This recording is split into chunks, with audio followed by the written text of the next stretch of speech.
বৃহস্পতিবার দিন আমার মেয়ের ছুটি ছিল, তো সেই দিন এই ভিডিওটা শ্যুট করেছিলাম। তারপরে এডিট করে দেবো করে আর দেওয়াই হয়ে উঠছিল না। সকাল সকাল স্নান টান করে আমি এখন চলে এসেছি ফুল কিনতে।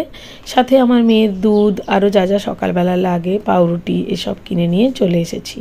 আজকে আমার মেয়ের স্কুল নেই, কিন্তু কৌশিকের তো অফিস আছে, ওই জন্য ভাতটা বসিয়ে দিয়ে আর বাসনগুলো তুলে রেখে তারপরে আমি পুজো করতে যাব।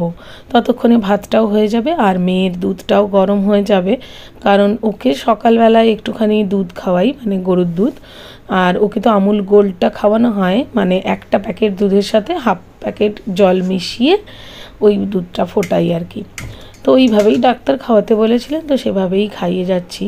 দুধটা ফুটিয়ে ঠান্ডা করতে দিয়ে আমি চলে এসেছি পুজো করতে।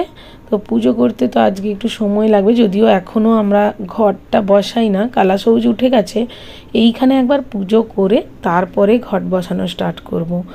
আজকে একটু চিংড়ি মাছের মালাইকারি বানাবো, কিন্তু এই সকাল সকাল এই সমস্ত কঠিন রান্না করার সিদ্ধান্ত নেওয়া না একদমই খারাপ। খুবই খাটনি হয়ে যায় আর তাড়াহুড়ো হয়ে যায়। এর দিনের ডাল ছিল আর ওর জন্য রুটি তরকারি করে দিয়েছিলাম টিফিনে। এবার মেয়েকে নিয়ে একটু পড়াতে বসেছিলাম আর তারপরে ওকে লাঞ্চ করিয়ে ঘুম পাড়িয়ে বিকেলবেলা চলে এসেছি একটু মিষ্টুর বাড়ি। অনেক দিন মিষ্টুর সাথে দেখা হয় না।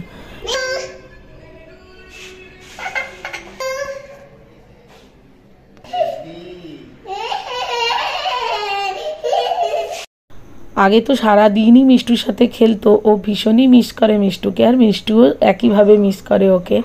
কিন্তু ওই জন্য নিয়ে এলাম, বেশ কিছুদিন ধরেও মিষ্টুর বাড়ি আসবে বলছিল। তো তারপরে বাড়ি এসে ও নিজের জন্য স্যান্ডউইচ বানিয়েছিল ডিনারে। এভাবেই কেটে গেল আজকের দিনটা।